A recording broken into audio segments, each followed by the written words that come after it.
Now, Kundalini's main job is to give you your self-realization, because she is your individual mother. Everyone has the Kundalini within himself or herself, reflected whatever may be the quality of that person. Now, as you see, reflections fall on everything. Say the reflection of the moon falls on the stone, we don't see any reflection. It then falls on a better reflector, say the water, then we can see the reflection. But when it falls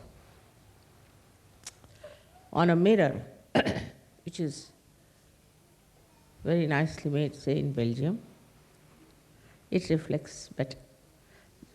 So that is how the reflection gradually goes on improving. In the same way, we have human beings who have different reflectors, but they can be improved and they can be made absolutely top class. It's possible. It depends now. Here it comes the two other powers that are within. The one power, which is the desire. Though the Kundalini, as we see, is the power of pure desire, that it doesn't want anything, but it wants to give you self-realization. The other two powers, one of them is the mundane desire. This mundane desire, if it becomes nothing but pure desire, then Kundalini has no problems from the left side.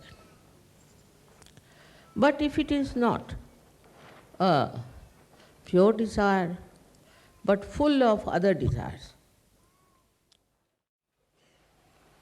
no use deceiving yourself, because Sahaja Yoga is for you, for your benevolence, and your Kundalini is for your benevolence. The ascent is the aim of your life, and to perfect it is your job.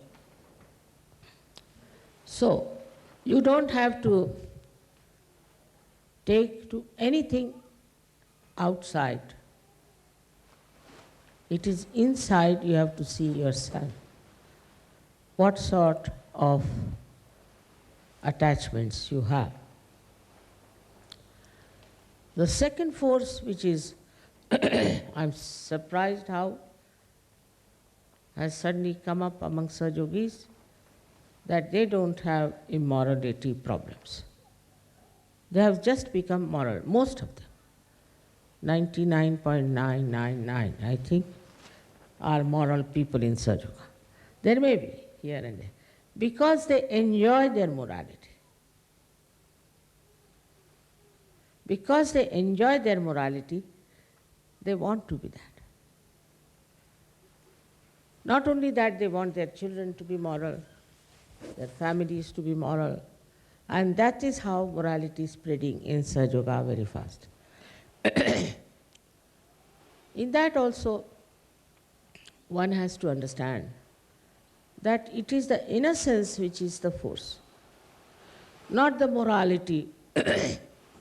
Like some people write to me, Mother, I get up in the morning, I sit before the photograph, I do this, I do that, then I take my bath, and then I do this. I can't understand this. No, not necessary. You have to cleanse yourself once in the night, as you would cleanse yourself, your body, and once in the morning, you have to pray, that's all. It's not necessary to have this ritualism, this kind of a rigmarole all the time. You're going every day, morning till evening, nonsensical, these things. And they become fanatic. They start becoming absolutely fanatic about Sahaja. And this fanaticism can be very dangerous because they try to remember everything by heart, this and that. No, not necessary. It should be in the heart. Because it amounts to the lip service then. And with the lip service, gradually you start feeling, you are great, your father is great, you this and that.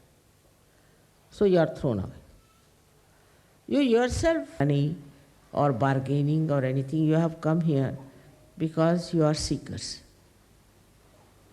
I have seen invariably people who have been to false gurus always have this kind of a money orientation because they must have been lynched completely by the previous gurus, maybe, I don't know what to say. So, it is we who can rise through our own goodness and beauty. And it is we who can come up to a level of great Sahajogis.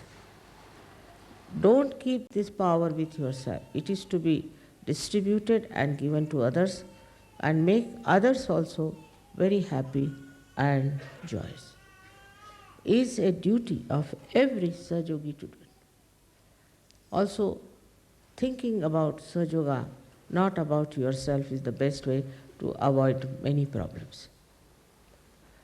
But once they start thinking about Sahajoga, they start thinking about the defects of the Sahajogis. That's not going to help. You have to develop that peace of mind within yourself, by which you can become the witness of yourself first. You should be able to witness yourself and see what are the things which are putting you down. Because today the world is absolutely chaotic. From this chaotic world you have to rise into a very peaceful, beautiful world. And you have to take many to that. For that you have to have the quality. It's not just you become Sahajogis, put my badge here and all.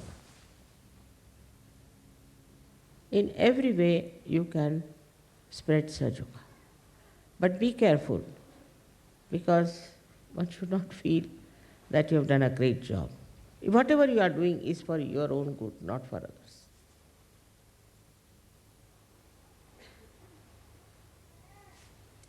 Now, we have to see what a great thing that has happened, because Kundalini was a big mystery before. But now it is not anymore. It's all open. You all know about it. You know about its powers. You know how you can achieve your highest goal. So just to balance, just to lead a mediocre life, is not the way a real true seeker of truth should do. But if you are the real seeker of truth, then you should see what's wrong with what I have been doing, whatever I have been following, and what I have to achieve. All the scriptures have said that you have to be the spirit. All the scriptures have said that you have to be born again. I'm not saying that alone. Only thing what I'm doing is what they have said, I'm trying to do it. And requesting that you should do. Sahajoga is not going to like other religions where people abuse children, do what they like, make money, this, that, all nonsense. It's like a mafia. We are people who are chosen and are special people who believe in a good moral life and a peaceful life. May God bless you.